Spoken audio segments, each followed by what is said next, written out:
اردو کور کے معزز دوستوں، میں ہوں ماجد ملک اور آپ تمام دیکھنے اور سننے والوں کو السلام علیکم۔ ناظرین گرامی، واقعہ معراج یا سفر معراج انسانی عقل کو دنگ کرنے والا واقعہ ہے۔ اس واقعے میں اللہ رب العزت نے اپنے محبوب خاتم النبیین حضرت محمد صلی اللہ علیہ وآلہ وسلم اور خود کے درمیان تمام پردوں کو گرا دیا،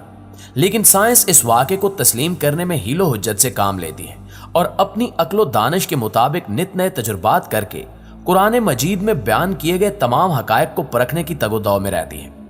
سائنس یہ سوال کرتی ہے کہ اگر روشنی کی رفتار سے سفر کیا جائے، یعنی اگر بجلی کی تیزی سے کوئی بھی انسان سفر کرے،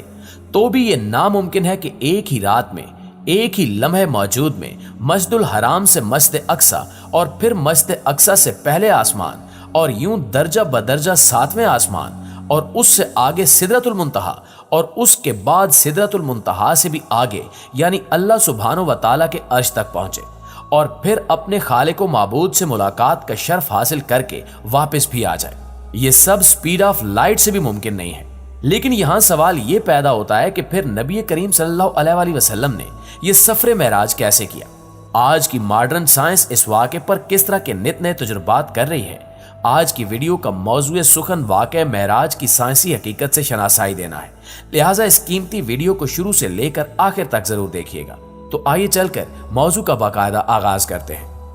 معزز دوستو، جیسا کہ آپ کے علم میں ہے کہ مغربی دنیا آئے روز کوئی نہ کوئی انقلابی کھوج لگاتی رہتی ہے، اور کیونکہ یہ دور ٹیکنالوجی کا دور ہے تو اس حوالے سے آج کے دور میں حیرت انگیز مشینریوں کی بھرمار ہو چکی ہے۔ انہی میں سے ایک مسٹری ٹائم ٹریول بھی ہے، جس کا مطلب یہ ہے کہ وقت میں سفر کرنا، ماضی میں پیچھے چلے جانا یا مستقبل میں آگے چلے جانا، جس کو مغربی دنیا میں بہت زیادہ پروموٹ کیا گیا ہے کہ اس ٹیکنالوجی کی مدد سے ایسی ڈیوائس بنائی جا چکی ہے جس کی مدد سے وقت میں سفر کو ممکن بنایا جا سکتا ہے۔ لیکن کیا آپ جانتے ہیں کہ قرآن مجید فرقان حمید میں 1400 سال پہلے ہی بیان کر دیا گیا تھا کہ جب نبی اکرم صلی اللہ علیہ وآلہ وسلم مکہ مکرمہ سے مسجد اقصی پہنچے، اگر اس دور کے مطابق اونٹ یا گھوڑے پر سفر کیا جاتا تو اس سلسلے میں 30 یا 40 دنوں کا وقت لگ سکتا تھا، مگر آپ صلی اللہ علیہ وآلہ وسلم نے نہ صرف مسجد اقصی تک کا سفر کیا بلکہ 7ویں آسمان تک پہنچے اور اس سے بھی آگے سدرۃ المنتہا تک گئے، وہ حد کہ جس کے آگے جناب جبریل علیہ السلام کے پر بھی جل جاتے ہیں۔ دوستو، سائنس کے لیے یہ سمجھنا ناممکن تھا کہ آپ صلی اللہ علیہ وآلہ وسلم نے پوری کائنات کا سفر کیا، لیکن زمین پر بہت کم وقت گزرا۔ سائنس کی اسپیشل تھیوری آف ریلیٹیوٹی کے مطابق اگر کوئی جسم روشنی کی رفتار کے ساتھ سفر کرتا ہے تو وقت کا پھیلاؤ بڑھ جاتا ہے۔ رسول اللہ صلی اللہ علیہ وآلہ وسلم جس براق پر سوار تھے، اس کی رفتار روشنی کی رفتار سے کئی گنا زیادہ تھی۔ معراج کے دوران وقت کا پھیلاؤ بڑھنے کی بجائے کم ہو گیا، یعنی وقت تھم گیا۔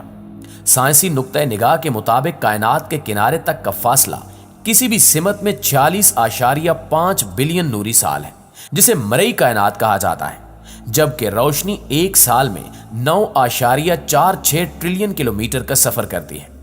اس کا مطلب ہے کہ اگر روشنی مسلسل سفر کرتی رہے تو یہ 40.5 بلین سالوں میں کائنات کے کنارے تک پہنچ سکے گی۔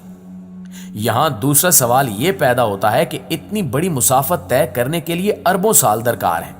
تو حضرت محمد صلی اللہ علیہ وآلہ وسلم نے اتنا بڑا فاصلہ بہت کم وقت میں کیسے طے کیا؟ بے شک یہ اللہ ہی کی قدرت ہے کہ جس نے اپنے محبوب کے لیے وقت کو سمیٹ دیا۔ صحیح مسلم کی ایک حدیث کا اقتباس براق کے بارے میں بیان کرتا ہے۔ آپ صلی اللہ علیہ وآلہ وسلم نے فرمایا، میرے لیے براق لایا گیا، جو ایک سفید اور لمبا جانور ہے، جو گدھے سے بڑا ہے لیکن خچر سے چھوٹا ہے، جو اپنے کھر کو اس کی حد کے برابر فاصلے پر رکھتا ہے، جبکہ براق کے لفظی معنی برق یعنی بجلی کسی تیزی کے ہیں، یعنی براق بجلی کی رفتار سے کہیں زیادہ تیز رفتاری سے سفر کر سکتا تھا۔ دوستو، واقعہ معراج ہمارے پیارے نبی حضرت محمد صلی اللہ علیہ وآلہ وسلم کا معجزہ ہے۔ معراج کے سفر کے دوران آپ صلی اللہ علیہ وآلہ وسلم نے پوری کائنات کی سیر کی۔ آپ صلی اللہ علیہ وآلہ وسلم نے اللہ تعالیٰ سے ملاقات کی اور آپ صلی اللہ علیہ وآلہ وسلم نے جنت اور جہنم کا مشاہدہ بھی کیا۔ آپ صلی اللہ علیہ وآلہ وسلم نے تمام انبیاء اور تمام رسولوں سے بھی ملاقات کی۔ اس مبارک سفر کے حوالے سے نبی کریم صلی اللہ علیہ وآلہ وسلم نے فرمایا کہ سفر معراج سے پہلے حضرت جبریل علیہ السلام میرے پاس آئے، میرا سینہ چاک کیا، پھر سونے کا تشت لایا گیا اور میرے دل کو نکال کر اس تشت میں دھویا گیا جو ایمان سے بھرا ہوا تھا، اور پھر میرے دل کو واپس رکھ دیا گیا۔